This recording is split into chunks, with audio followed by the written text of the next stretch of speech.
Hello friends, welcome to பங்குச்சந்தை YouTube channel. இன்னைக்கு பங்குச்சந்தை செய்திகளை பார்க்கறதுக்கு முன்னாடி இந்த வீடியோவை ஸ்கிப் பண்ணாம பாருங்க. அப்பதான் இந்த வீடியோல சொல்லப்பட்ட செய்திகள் எல்லாம் உங்களுக்கு முழுமையா புரியும். இந்த வீடியோ உங்களுக்கு பிடிச்சிருந்துச்சுன்னா லைக் பண்ணி சப்ஸ்கிரைப் பண்ணுங்க. வாங்க இப்ப வீடியோக்குள்ள போலாம். முதலாவதா ஜிடிபி டேட்டா பத்தி கிறிஸ்டல் ரேட்டிங் தரப்புல ஒரு செய்தி சொல்லியிருக்காங்க. அதுக்கு முன்னாடி ஜிடிபிலாம் என்னன்னா ஒரு நாட்டுடைய மொத்த உள்நாட்டு உற்பத்தியை கணக்கிடுறது தான் ஜிடிபின்னு சொல்லுவாங்க. இதுல மொத்த உள்நாட்டு உற்பத்தியை மட்டும் தான் கணக்கிடுவாங்க, விற்பனையை கணக்கிட மாட்டாங்க. ஏன்னா மொத்த உள்நாட்டு உற்பத்தியை விட விற்பனை 2 மடங்கு இருக்கும். விற்பனை ஆகும்போது அதோட டேட்டா 2 மடங்கா இன்க்ரீஸ் ஆயிருக்கும். அதனால இதெல்லாம் கணக்கிட மாட்டாங்க. இதுல இந்த டேட்டா 1 ஏப்ரல்ல இருந்து 31 மார்ச் வரைக்கும் உள்ள டேட்டா தான் கணக்கிடுவாங்க. இதுல இது பண மதிப்புன்னு ஒண்ணு சொல்லுவாங்க, பண வீக்கம்னு 2 வகையா பிரிப்பாங்க. பண மதிப்புனா இப்ப உதாரணத்துக்கு 2024ல ஒரு காருடைய மதிப்பு ரேட்டு 1 லட்சம் இருந்துச்சுன்னா 2025ல அந்த காருடைய ரேட்டு 1,10,000 விற்பனை ஆச்சுன்னா அது பண வீக்கம். ஏன்னா விற்பனையுடைய விலை தான் அதிகமாயிருக்கு, அதனால பண வீக்கம்னு சொல்லுவாங்க. பண மதிப்புனா நான் சொன்ன மாதிரி 2024ல ஒரு காருடைய ரேட்டு 1 லட்சம் இருந்துச்சுன்னா 2025ல அந்த காருடைய ரேட்டு 1 லட்ச ரூபா தான் இருக்கும். ஆனா கார்களுடைய விற்பனை எண்ணிக்கை அதிகமா இருக்கும். அதுதான் பண மதிப்புன்னு சொல்லுவாங்க. அந்த டேட்டாவை தான் இப்ப கிறிஸ்டல் ரேட்டிங் 2025ல ஜிடிபி டேட்டா 6.8% இருக்கலாம்னு எதிர்பார்க்கப்படுகிறது. இந்த டேட்டா 2023-24ல 7.6 இருந்தது. இப்ப 2024-25 6.8 மாடரேட்டா இருக்கலாம்னு கிறிஸ்டல் ரேட்டிங்ல எதிர்பார்க்கப்படுகிறது. மேலும் 2025-31ல நம்மளுடைய economic growth upper middle income கண்ட்ரியா மாறலாம்னு கிறிஸ்டல் ரேட்டிங்ல செய்தி வெளியாயிருக்கு. இது யூஎஸ்டில 7 ட்ரில்லியனா இருக்கலாம்னு எதிர்பார்க்கப்படுகிறது. இன்னைக்கு ருப்பி 7 பைசே அதிகமாகி 82.83 செட்டில் ஆயிருக்கு.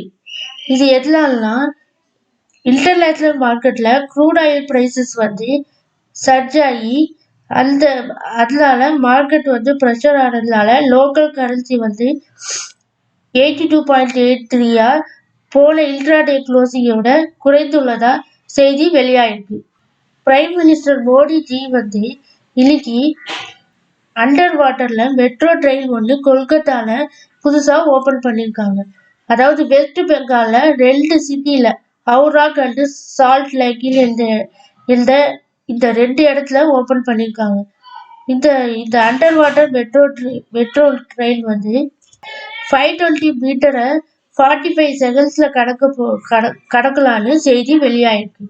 கோல்டு பிரைஸ் இன்னைக்கு வாலட்டைலா, அதாவது மேலும் கீழே வாலட்டைலா இருந்திருக்கு. அதாவது அதுக்கப்புறம் அதோட ரெக்கார்டு ஹையர் டச் ஆயிருக்கு. எதனாலனா இன்வெஸ்டர் கோல்டு ரேட் ஏறிட்டே இருக்குன்னு அந்த ஒரு ஃபியர்லெஸ்னால இப்ப விட்டுட்டோம்னா வாங்க முடியாது, அந்த ஒரு ஃபியர்லெஸ்னால பிட்டிங் அதிகமானதுனால கோல்டு ரேட் இன்னைக்கு ரெக்கார்டு ஹையை டச் பண்ணிருக்கு.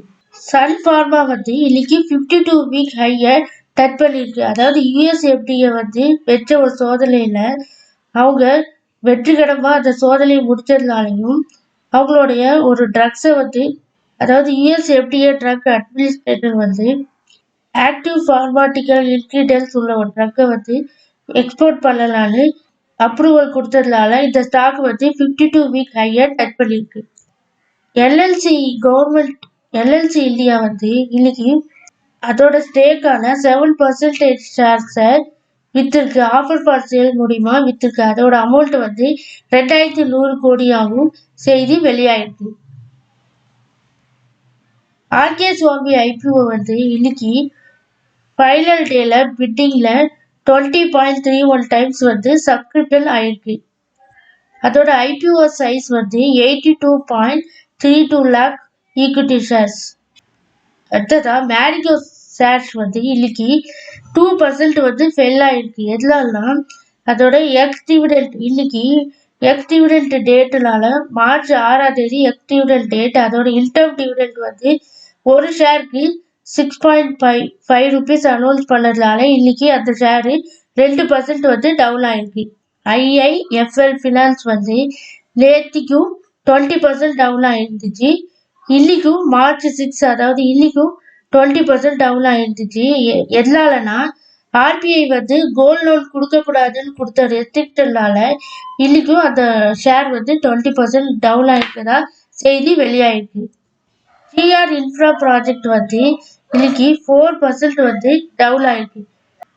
என்ன காரணம்னா அதோட அவங்களோட ப்ரொமோட்டர் ஸ்டேக்ஸை வந்து 5% ஈக்விட்டி ஷேர்ஸை செல் பண்ணதுனால இன்னைக்கு அந்த ஷேர் 4% டவுன் ஆயிருக்கதாகவும் செய்தி வெளியாயிருக்கு.